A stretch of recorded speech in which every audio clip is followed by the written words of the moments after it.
paradigma tecnocrático es limitado, porque limita eso, el paradigma hermenéutico reflexivo, en tal caso es un salto cualitativo al respecto, y lo mismo el paradigma crítico, y quizás, fíjense lo que dice Susana, puede ser una explicación de por qué el paradigma crítico, el enfoque crítico, tuvo cierto bajo impacto en las aulas o un mal entendimiento. Parecía que el docente o tenía que ser un transformador social o enseñaba, como si la enseñanza, ahí hay confusiones ideológicas, ¿no? Como si la enseñanza, el conocimiento, el buen aprendizaje, la lectoescritura no fuesen instrumentos de cambio y transformación individual y social también, ¿no? Entonces, en el foro, ayer estuvimos en el foro de matemática con los profes de matemática y de lengua, que por ahí, por las propias disciplinas, están más cerca de estos conocimientos, de estas cuestiones técnicas. Y era muy interesante ver cómo en algunos grupos que yo por ahí nos dimos una vuelta, los coordinadores no participamos en la discusión, dejamos que discutieran, pero les costaba ver cuál era el aporte de las disciplinas, porque ese era el eje, cuál era el aporte de las disciplinas al campo de las prácticas y de la fundamentación general. Y cómo en algunos era muy claro que veían solamente su participación en la formación docente como enseñando contenidos que el docente iba a trasladar al aula y que además, cómo enseñarlos en el aula. Y cuando aparecía la posibilidad, por ejemplo, de que matemáticas se enseñara, que la matemática podía ayudar al planteo de un problema, no a la resolución de un problema, pero que podían aportar métodos de trabajo para el planteo de los problemas, o que los profes de lengua podían enseñar al maestro a escribirse a sí mismo, a narrarse a sí mismo, a narrar su propia tarea. Bueno, digamos como que el foro daba vuelta, digamos, la discusión se ponía del otro lado y bueno, yo creo que se fueron muy motivados con eso, pero justamente salió toda esta discusión, no sé si con esta realidad que lo están planteando ustedes ahora, pero me hace acordar justo la discusión de ayer porque tenía que ver con esto, ¿no? Los compañeros veían digamos, el planteo del diseño, en realidad, los documentos es esto, apunta a un docente intelectual, crítico, reflexivo, y lo que salió de interesante es que propone, por ejemplo, las prácticas de lectura, de hablar, escritura y oralidad en toda la formación.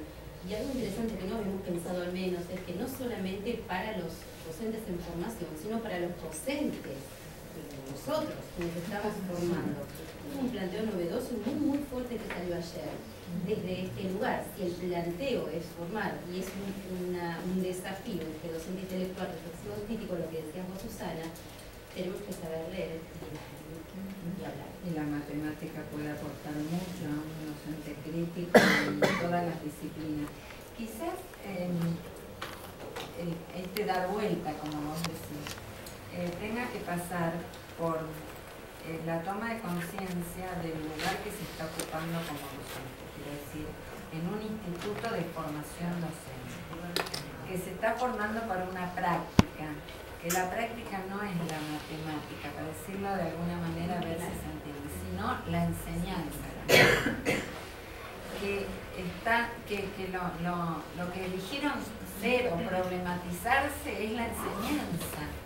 Todos los institutos de profesores, parece algo obvio, pero no lo es. A ustedes les pasará lo mismo, que van a muchos congresos de matemática, de inglés, de literatura inglesa, pero no se interesan por los congresos de enseñanza.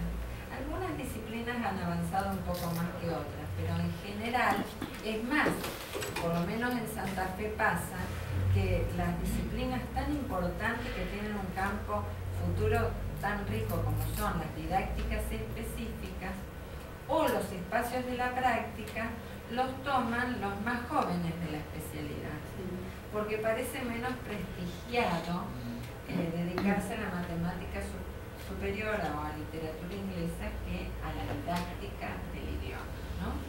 Entonces, esta es la vuelta la pequeña gran vuelta, el giro que hay que dar a la cabeza, ¿no? Y que además no requiere, no estamos diciendo requiere saber menos del contenido. No, eso quedó claro.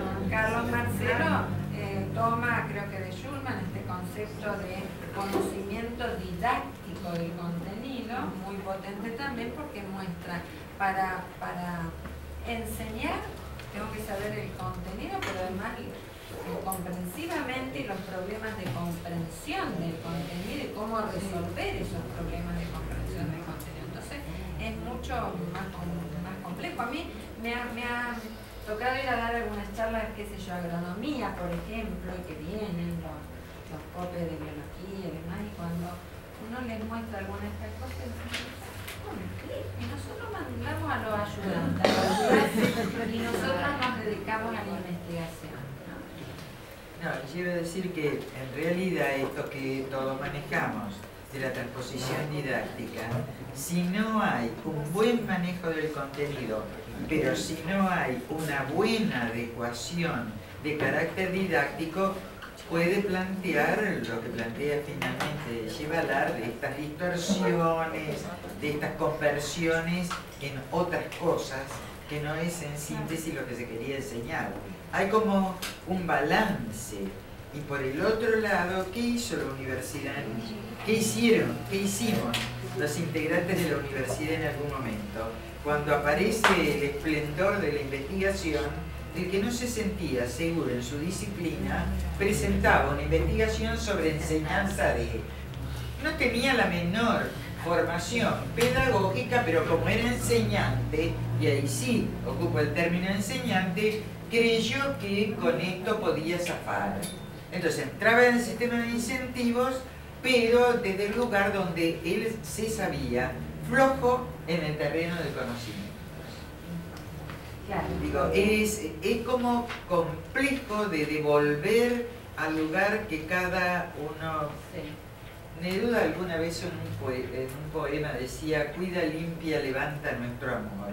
Y yo diría: cuidemos, levantemos y limpiemos las palabras con que nos decimos.